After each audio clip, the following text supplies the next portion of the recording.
In today's hyper-competitive market, acquiring a new customer can cost 5 times more than retaining an existing one. Yet, many businesses still focus predominantly on attracting new clients rather than nurturing their current customer base. Today, we're going to explore why customer loyalty is not just a nice to have, but a must-have for a sustainable business. We'll discuss proven strategies to build lasting relationships with your customers, turning one-time buyers into lifelong advocates of your brand. Whether you're a seasoned entrepreneur or just starting out, this episode will provide you with actionable insights to boost your customer retention and drive long-term success. Today, we welcome into the studio Deanna Wallin. Deanna is the CEO of Naples Soap Company. She's a trained nurse that turned skincare pioneer. Her mission began by helping people who suffer from chronic skin issues such as eczema and psoriasis, and has since expanded into a very successful skin and hair care business for all users seeking higher quality and clean ingredient products.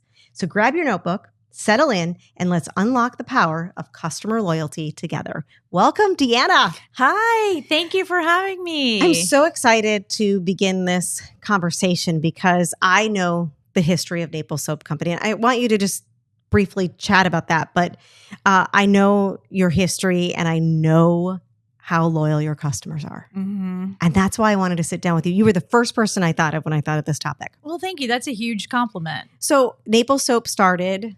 So 15 years ago, and I appreciate you referring to me as a pioneer in the industry because a lot of people, I actually won an entrepreneur award this year. And I'm thinking, I've been doing this 15 years. She's pioneer. The Distinguished Entrepreneur of the Year. Right, from the Small Business Administration here in Southwest Florida, it's so yes, thank you for referring to me as a pioneer. When I first started the company 15 years ago, natural and organic really, it wasn't a thing. It was on the periphery, and there weren't a lot of companies that were marketing, especially in skincare. Foods were starting to come on the market, more available. Things in, Whole Foods was expanding. But as far as like skincare and ingredients that were healthy for your skin and not toxic, that definitely was groundbreaking. And, we still apply the same principles today that we did 15 years ago as far as quality goes. And that it definitely lends itself to our customer loyalty, which is what we'll be talking about today. But yeah, so I started a bath and body company 15 years ago. I was an LPN. I've had eczema and psoriasis my whole entire life. And if you suffer with any kind of skin issue, you know that it is a constant battle. And even owning a skincare company and founding a skincare company for all these years, there's a lot of factors that can affect it, whether it's your diet, stress, travel, even simple things like my skin will get irritated if I go stay in hotel sheets. The detergent, correct. So it's always an ongoing thing for people who are who have super sensitive skin. So I knew this from being a nurse and working in the hospital. I worked in everything from geriatrics to pediatrics. Now we call it babies to 80s. So people say, who's your target market? I go, babies to 80s. They go, no. Who's your demographic? I said, no, babies to 80s, because the skin's the largest organ of the body. And, we see moms that come in looking for, relief for their children that may have sensitivities. And then even, through middle life. And then also, when people get older, their skin starts to break down. It starts to thin. They start to take medication and things like that, dietary changes, hormonal changes that can change the skin. So it's an ever evolving situation through our entire life. And it's the most visible. It's the visible organ. You can see it. You wear it. It's exactly. So I started the company 15 years ago. And I just started talking to people. When we talk about customer service, it was really about getting to know the customer, asking questions. What are you looking for? What do you need? Tell me about you. A lot of companies, you go into a store or a sales associate, they're so eager to pitch a product or sell a product and what they're trained to do. But really developing that rapport and that trust with an individual before you go in to sell a product or pitch a product. It's amazing what you'll learn about people if you just have break the ice and start with, some conversation to begin with. But so fast forward, as far as our company story goes, today We've got 13 locations open in the state of Florida. We've got a 20,000 warehouse and distribution facility. Which is impressive. I've seen it. It's a lot of work. Yeah, you did. You took a quick facility visit. And then we also have an e-com. We are a small publicly traded company on OTCQB. So that's a whole other level of accountability as far as like your customer service, your customer experience, your front-facing image and branding for the company when you get into like not just customer relations, but investor relations. Those are, of course, those are two different things altogether, but they have to coincide and go hand in hand. Right. So we also, we do as volume, our numbers are public. Last year we did about $12.5 million in sales. Wow. So for a little company that started in a 300 square foot store, we've really hustled and in the last 15 years, but we owe it to our customers. It's really that customer loyalty and that customer base that is the secret to our success. So customer loyalty, what does that look like in your company? What does it mean to your company? Well, first of all, and how did that evolve into, you started in one spot, I'm assuming, with your customer base. And how did that evolve into where you're at today? It certainly probably didn't look like what it looks like today back then. No, it didn't. Well, we had a very small space, and it really was about conversation, about, getting to know people, what's your name, and just like breaking ice with people, not just going in to try to sell. It was, I love people. I'm a people person, and I like to find out about people. And that journey, through having conversation with people, we had people all of a sudden that would come through where our initial store was in Tin City in Naples, and it's a very high tourist traffic area. It's where boats go out of. There's some waterfront restaurants there. And I thought, well, this would be a great retail location because it's foot traffic and location. Right. So after a while, people would go back to adjacent areas, maybe 50 miles away to Lake Punta Gorda, Port Charlotte, maybe to the East Coast of Miami, Boca Raton. People were bringing their friends back. And I was like, oh, hey, you're back in. And they said, yeah, we wanted them to talk to you. Okay, tell me what's going on.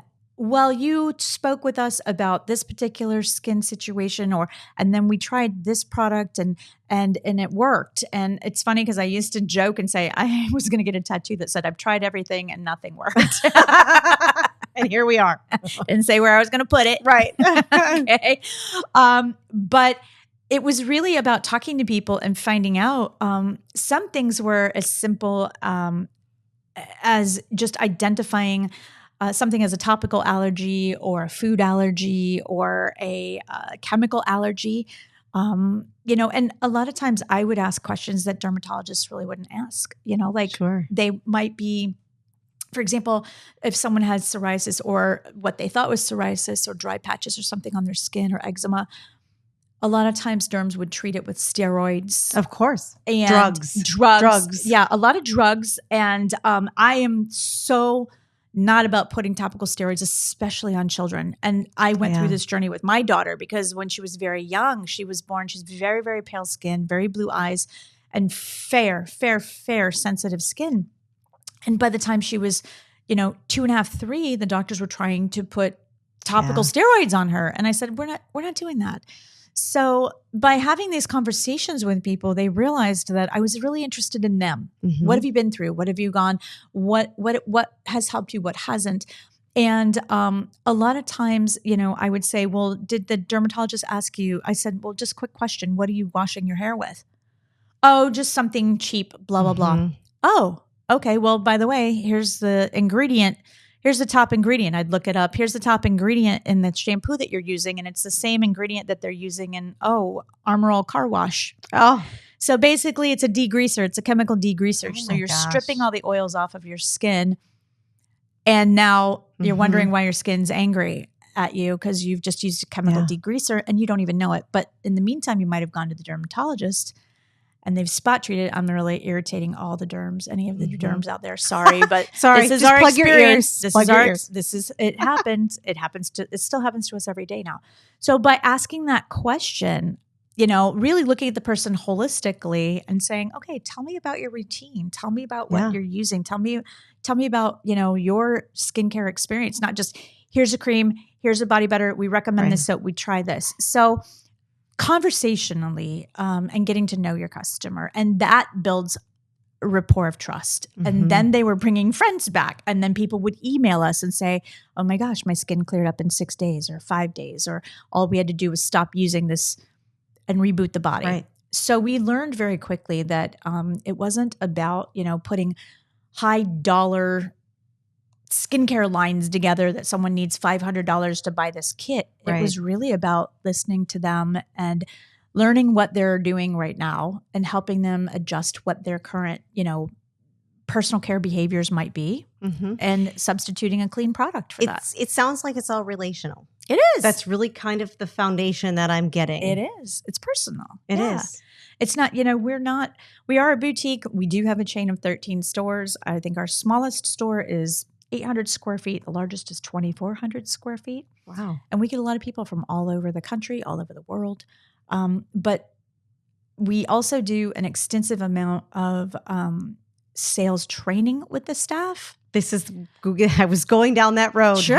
How do you possibly scale this on you have 13 stores, however many employees, so that they're getting the same experience in store A as they are in B, C, and D? Yeah. That's hard, right? For a small company, it's really challenging. So what we did is we used 2 different platforms.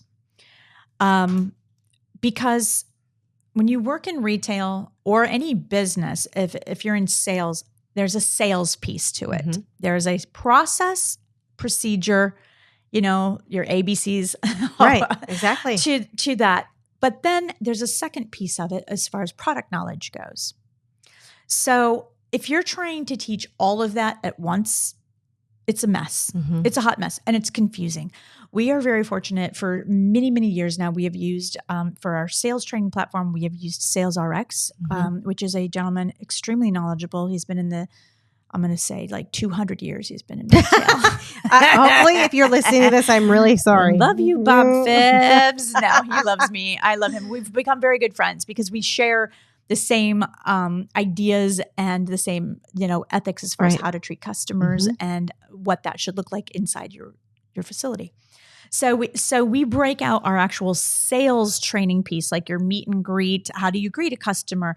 Do you walk in immediately? What are your zones in the stores? There are so many different behaviors that they are trainable, they are predictable, and they do work without being too pitchy, too salesy, and attacking someone. We all know how that feels when you walk into a store and you're like, hi, can I help you? I don't want to be attacked. Even more fun. Let me know if you need anything. Yeah, I know. Here's what I need.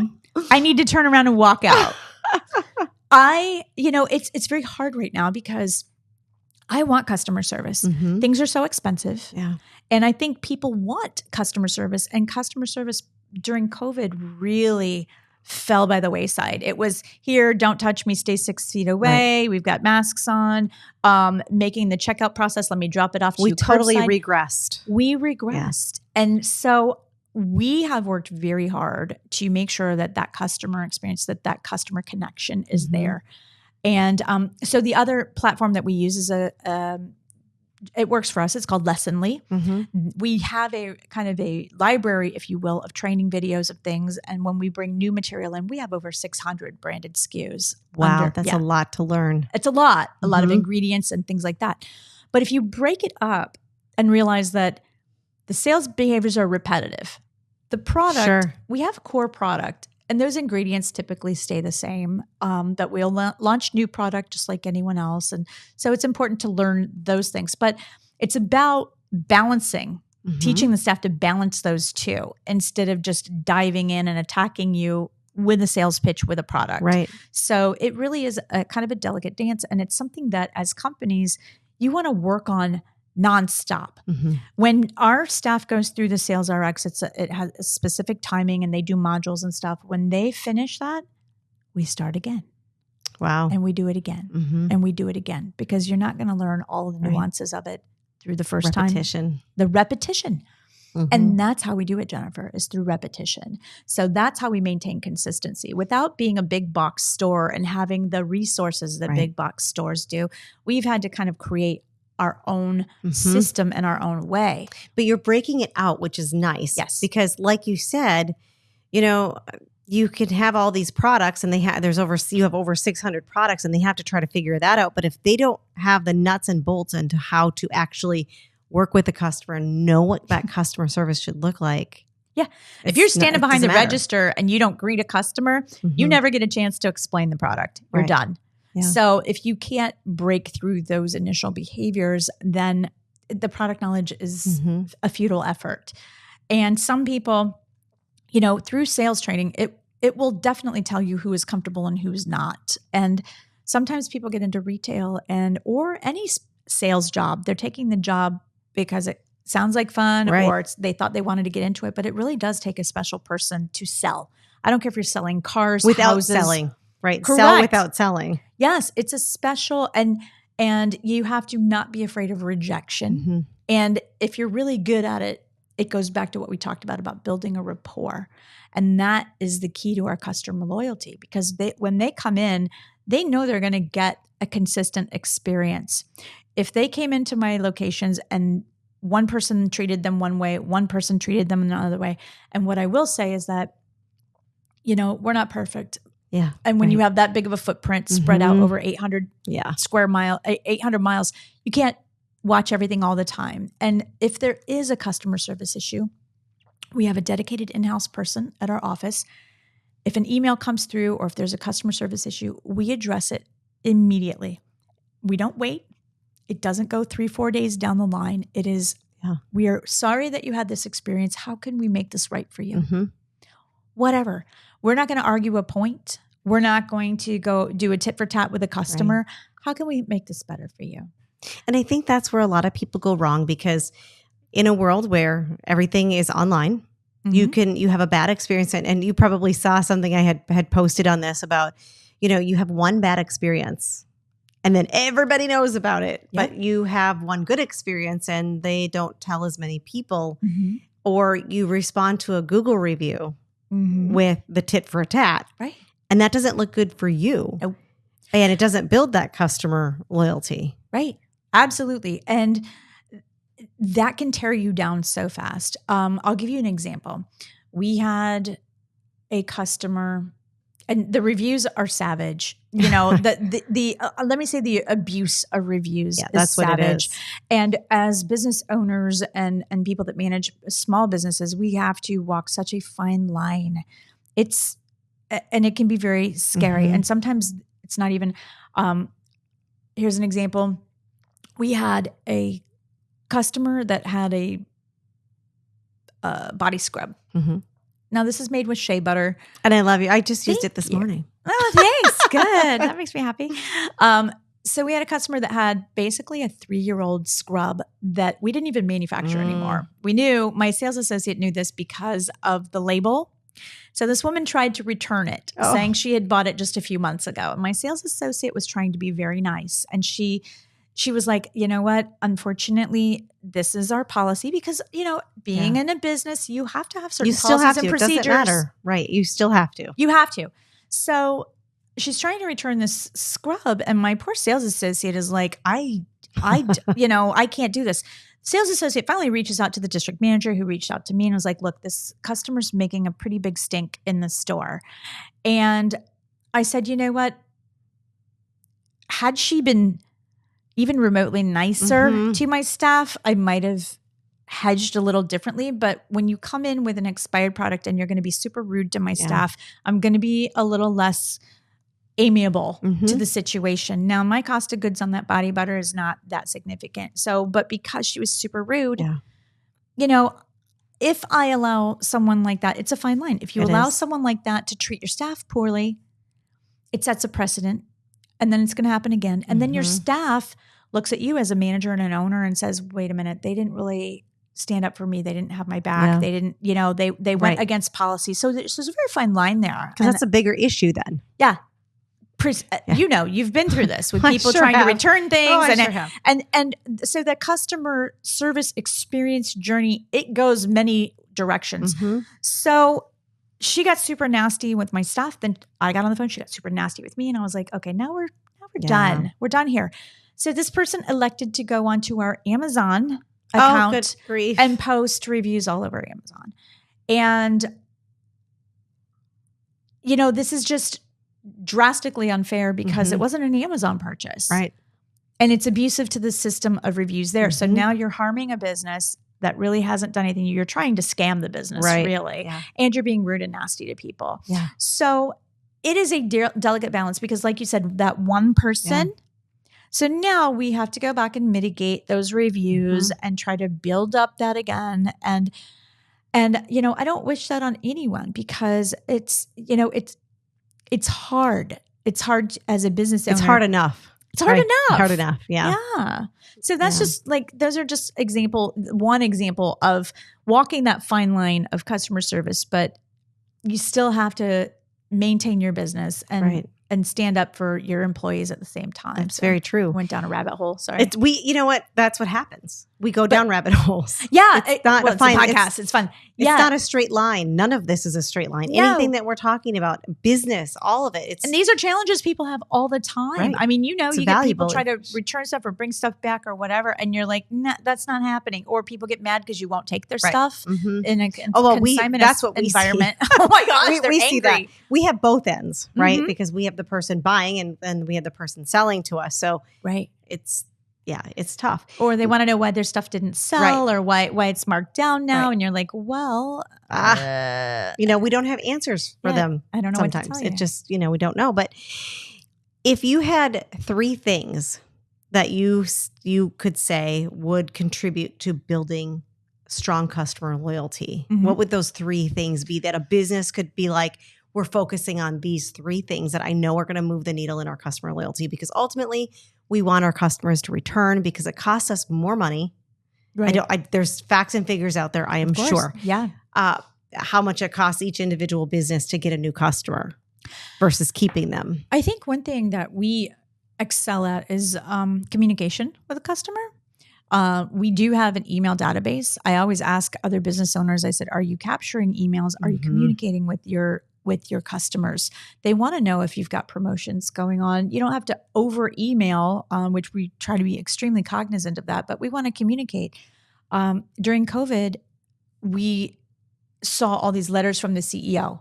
And quite frankly, we started doing that because people wanted to know our customers we're in a highly seasonal snowbird area in Florida. Most of our stores are, and they wanted to know, how are you guys doing down there? They might have been locked up somewhere in New York or Michigan or where else. So I started doing these letters from the CEO, updating at least once a month. And you would not believe the amount of response that we got, heartfelt messages from this, that communication.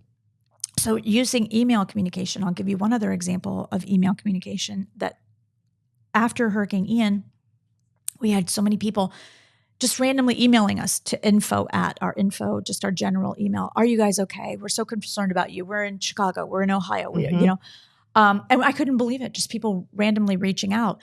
So Hurricane Ian was a huge hit for our entire area. The roof of our warehouse was ripped off. 40% of our stores had gone 4 feet or more underwater. It was a very devastating event. And talk about customer loyalty. This still touches my heart to this day. We moved the warehouse into a new facility that we had been working on, and we didn't have power for the first 5 days. The roof is ripped off. The other one, we've salvaged whatever we can, whatever computer equipment we can get set up. We were back up and shipping in 9 days. Wow. And excuse me. And so what they did is we sent out an email and we said, thank you so much. We can't even answer all the emails that have come to us. If you would like to help us, here's what we're going to do. Place an order and give us some time to fill the order. 40% of the stores are shut down. Go ahead, show your support, place an order, and let it. My staff was literally in tears with these stacks and stacks, not hundreds, thousands of Wow, orders. that's awesome. Thousands of orders that came in. And guess what? That kept jobs going. Did. I had to bring all the people that were out of work or their stores were closed, which we got all of those stores cut down to studs and reopened within 67 days, all except one. It was a massive undertaking. But when you're closing a location, where do those people work? Mm-hmm. So we brought them all into the warehouse. So now they're filling these thousands of orders and they were happy. They're like, hey, they had a job. We have jobs. Mm-hmm. And after that type of an epic event, you don't know who's going to reopen and who's not because no one's hiring at that moment. And we were going into Christmas season at that time because that happened September 28th. And you think about those 2 months going into Black Friday. So number one, communication.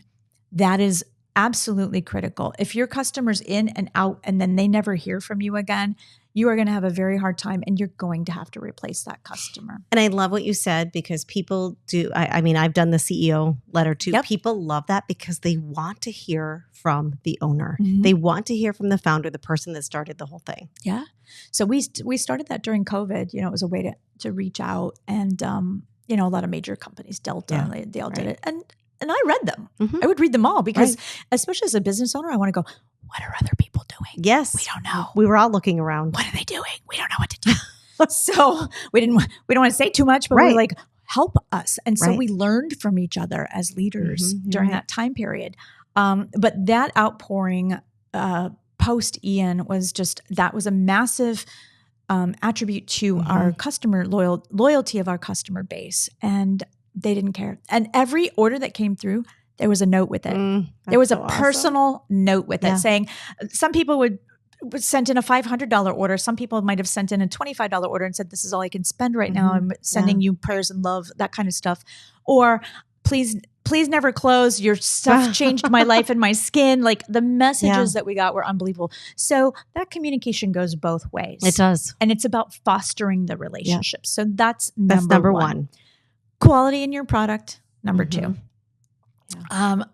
There's nothing that goes on our shelf that I do not try on my body extensively. I reject tons. My bathroom looks like Willy Wonka's science lab. It's embarrassing. It is embarrassing because I get body care samples, shampoo samples. I mean, I have samples till the cows come home. But it's about providing quality product. Yeah. If you have a great product, people will come back. They will continue to use it. They will buy it if it works. And making sure that you have quality product is paramount because I could have the best customer service, but if my product sucks, 100%. I'm done. Right. I'm done. It doesn't matter. And then third thing that we've talked about, so we've got communication, quality, and consistency. Mm-hmm. So there's your little rhyme for me. So consistency, when they come into the store, they know what to expect. And I am very particular, even in our merchandising. In the South here, we have a grocery store chain called Publix.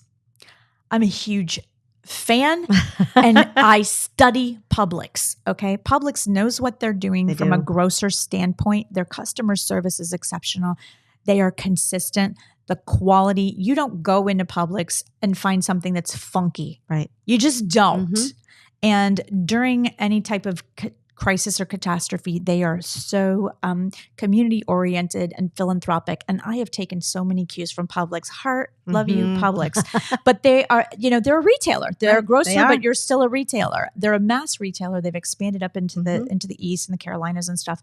But I study Publix and I look and it's really funny because I've moved a couple times in the last 10 years and I have gone before and driven past the closest Publix to my old Publix. Why? Because I knew where stuff was. Sure. Right?